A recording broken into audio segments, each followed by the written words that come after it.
What is up, you guys? It is Matty here, and today I'm bringing you another Fallout 4 video. Now, before anything, check out the link in the description to my previous video. It is another Fallout 3 Top 10 video. So, with the return of the Survivor 2299, that being a whole mod for New Vegas and everything, a lot of Fallout 4 buzz has been around yet again, and it's a very bittersweet thing, I can't lie. And while we're on the topic of the Survivor 2299, you guys are asking about if I'm going to play through the mod or not, and I do plan on doing that because it's a very historical moment in Fallout history, just so you guys know that. But while we're talking about Fallout or playthroughs in general, a lot of you have been asking if I could focus on Fallout 1 and 2 a little bit more. So if you guys want to see that type of content, I do have both those games on my PC. Just let me know what you want to see, whether it be a playthrough or something. I don't know what you guys do want to see on that. Just let me know in the comments down below. Anyways, I recently said in a previous video, I think 3 weeks ago or 2 weeks ago, that Obsidian could develop Fallout LA or New Vegas 2, or just hell, any Fallout for that matter, even Fallout 4, because Bethesda might be not even making Fallout. We don't know that. The reason I said this is because South Park finally released after tons and tons of delays, and the only studio project at the time was Pillars of Eternity. And in that video I was talking about Fallout LA and whatnot.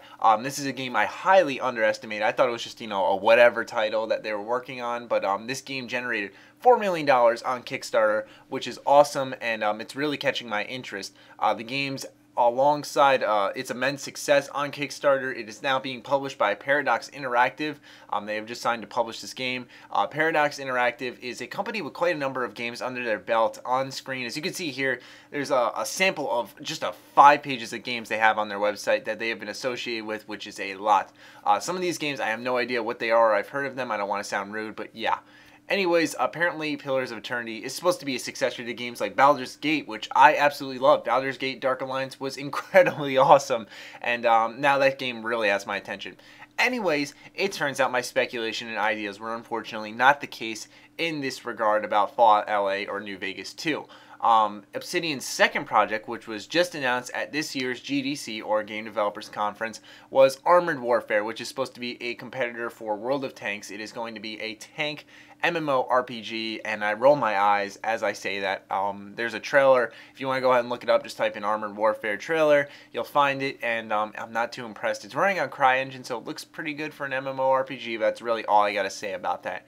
Anyways, based off this, now the game, or the company, has a very heavy workload with Pillars of Eternity and Armored Warfare here. MMORPGs are incredibly expensive and take heaps of amount of development time, so you can obviously bank on the fact that Obsidian will be working on this for quite some time, and they will not take on a third project.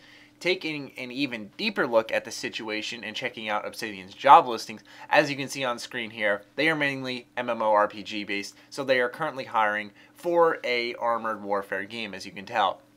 A Fallout MMORPG has actually been speculated in the past, as we all know, but with the Elder Scrolls Online coming out so soon, and both ZeniMax and Bethesda expecting it to have a long life and be very successful, a Fallout MMO would be business suicide in my honest opinion. So, at the end of the video here, let's just hope that Bethesda has a competent studio in mind for the next entry of the series, or they're developing the game themselves and have a lot of progress, and they're not just on the paper stage where they're just writing down ideas and trying to get an idea of what they're doing. Anyways, I just wanted to bring you guys finally some form of conclusive Fallout 4 info. We can kind of check mark Obsidian off this list as we go down this path to getting Fallout 4 out the door. And yeah, I just wanted to bring this video for you guys, and I hope it brings some form of conclusion to your minds. But anyways, be sure to let me know about the Fallout 1 and 2 content in the comments down below. Also, as always, be sure to follow me on Twitter, like me on Facebook. Keep my discount codes in mind. I apologize for the quick video, but important information calls. Anyways, stay sexy, stay active. I love you all. Peace.